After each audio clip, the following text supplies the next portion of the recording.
ನಮಗೆ ಸಿಗುವವರೆಗೂ ನಾವು ಹೋರಾಟ ಗೋಮಾಳ ಜಮೀನನ್ನು ಅಕ್ರಮವಾಗಿ ಖಾತೆ ಮಾಡಿಕೊಂಡಿರುವ ಡಿ ರಾಮಲಿಂಗಯ್ಯ ಮತ್ತು ಅವರ ಕುಟುಂಬದ ವಿರುದ್ಧ ಹೋರಾಟ ಮಾಡ್ತೀವಿ. ನ್ಯಾಯ ಸಿಗುವವರು ಹೋರಾಟ ಮಾಡ್ತೀವಿ. ಎಲ್ಲಿವರೆಗೆ ಹೋರಾಟ? ಎಲ್ಲಿವರೆಗೆ ಹೋರಾಟ?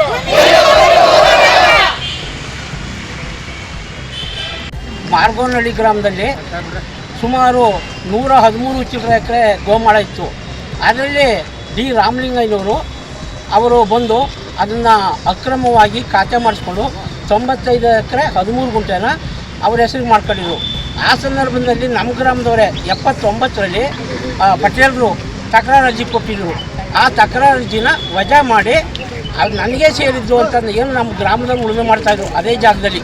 ಏನು ಸರ್ವೆ ನಂಬರು 13, ಈಗ ಹೊಸ ಸರ್ವೆ ನಂಬರು 165. ದನಕರಿಗಳಿಗೆ ಮೇಯ್ಯೋಕ್ಕೂ ಜಾಗ ಇಲ್ಲ, ಕುಡಿಯೋಕ್ಕೆ ಹಿಂದೆ ನಮ್ಮ ಪೂರ್ವಿಕರು ಏನು ಮಾಡಿದರು, ಕಟ್ಟೆಗಳನ್ನು ಕಟ್ಟಿಸಿದ್ರು. ಆ ಕಟ್ಟೆ ಎಲ್ಲವನ್ನು ನೆಲಸಮ ಮಾಡಿ ಮತ್ತು ನಮ್ಮ ಗ್ರಾಮದ ದಲಿತರು ಮತ್ತು ಇತರೆ ಜನಾಂಗದವರು ಬಡವರು ಎಲ್ಲರೂ ಸಹ ಉಳುಮೆ ಮಾಡಿದಂಥ ಜಮೀನನ್ನು ಹೆದರಿಸಿ ಅವರ ಒಂದು ಅಧಿಕಾರ ದುರುಪಯೋಗಪಡಿಸಿಕೊಂಡು ಸುಳ್ಳು ಕೇಸುಗಳನ್ನು ಹಾಕಿ ಆ ಜಮೀನಿಗೆ ನಮಗೆ ಕಾರಿಡೋದು ಕುಡಿದು ನಿಮ್ಮನ್ನು ಏನಾದರೂ ಆ ರೀತಿ ಬಂದರೆ ನಿಮ್ಮನ್ನು ಕೇಸ್ ಹಾಕಿ ನಿಮ್ಮನ್ನು ಜೈಲಿಗೆ ಕಳಿಸ್ತೀನಿ ಅಂತ ಹೆದರಿಸಿ ಇವಾಗ ಒಂದು ತಮ್ಮ ಅಧಿಕಾರ ಬಲ ಹಣಬಲದಿಂದ ಹೋರಾಟವನ್ನು ಹಚ್ಚಿಕ್ತಾ ಇದ್ದಾರೆ.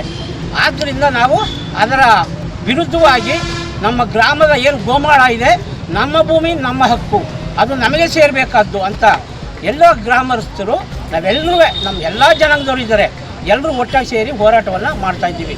ಇದರ ಬಗ್ಗೆ ನಾನು ತಾಲೂಕು ಆಫೀಸ್ನಲ್ಲಿ ದಲಿತರ ಕುಂದುಕೊರತೆ ಸಭೆಯನ್ನು ಕರೆದಂಥ ಸಂದರ್ಭದಲ್ಲಿ ಪ್ರತಿ ಮೀಟಿಂಗ್ಗಳು ನಾನು ಮಾತಾಡಿದ್ದೀನಿ.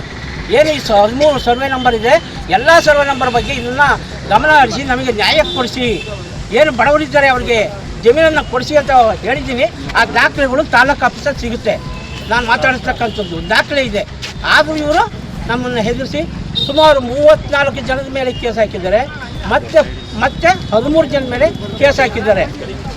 ಯಾರು ಮುಖಂಡರುಗಳಿರ್ತಾರೆ ಆ ಮುಖಂಡರುಗಳನ್ನು ಎದುರಿಸೋದಕ್ಕೋಸ್ಕರ ಆಮೇಲೆ ಬೇರೆ ಏನು ಸಂಘಟನೆಗಳನ್ನ ಮುಖಂಡರುಗಳನ್ನು ಬಿಟ್ಟು ಅವರ ಮುಖಾಂತರ ಬೆದರಿಕೆ ಹಾಕಿ ನಮ್ಮ ಒಂದು ಹೋರಾಟವನ್ನು ಹಚ್ಚಿಕ್ಕತಕ್ಕಂಥ ಪ್ರಯತ್ನವನ್ನು ಮಾಡ್ತಾಯಿದ್ದಾರೆ. ಇದರ ವಿರುದ್ಧ ನಾವು ಚಳುವಳಿಯನ್ನು ಮಾಡ್ತಾಯಿದ್ದೀವಿ. ನಾವು ನ್ಯಾಯ ಸಿಗೋ ತನಕ ಅವರನ್ನು ಬಿಡೋದಿಲ್ಲ. ನಮಗೆ ನ್ಯಾಯ ಸಿಗಲೇಬೇಕು. ಆ ಭೂಮಿ ನಮ್ಮ ಗ್ರಾಮಕ್ಕೆ ಉಳಿಬೇಕು. ಅದು ನಮ್ಮ ಒಂದು ಏನು ಹೋರಾಟದ ಒಂದು ಮಜಲು. ಆದ್ದರಿಂದ ದಯಮಾಡಿ ತಮ್ಮ ಮುಖಾಂತರ ಮಾಧ್ಯಮಗಳು ಏನಿದ್ದೀರಿ, ಇವರು ಮಾಡಿರ್ತಕ್ಕಂಥ ಅನ್ಯಾಯದ ವಿರುದ್ಧ ಇಡೀ ರಾಜ್ಯಾದ್ಯಂತ ಪ್ರಸಾರ ಆಗಬೇಕು ಮತ್ತು ನಮಗೆ ಏನು ಅನ್ಯಾಯ ಆಗಿದೆ, ಅನ್ಯಾಯ ಆಗಿರ್ತಕ್ಕಂಥ ನಮಗೆ ನ್ಯಾಯ ಸಿಗಬೇಕು ಅಂತ ನಾವು ತಮ್ಮಲ್ಲಿ ಪ್ರಾರ್ಥನೆ ಮಾಡ್ಕೊಳ್ತೀನಿ. ನಿಮ್ಮ ಹೆಸರು? ರಾಜಶೇಖರ್. ನಾನು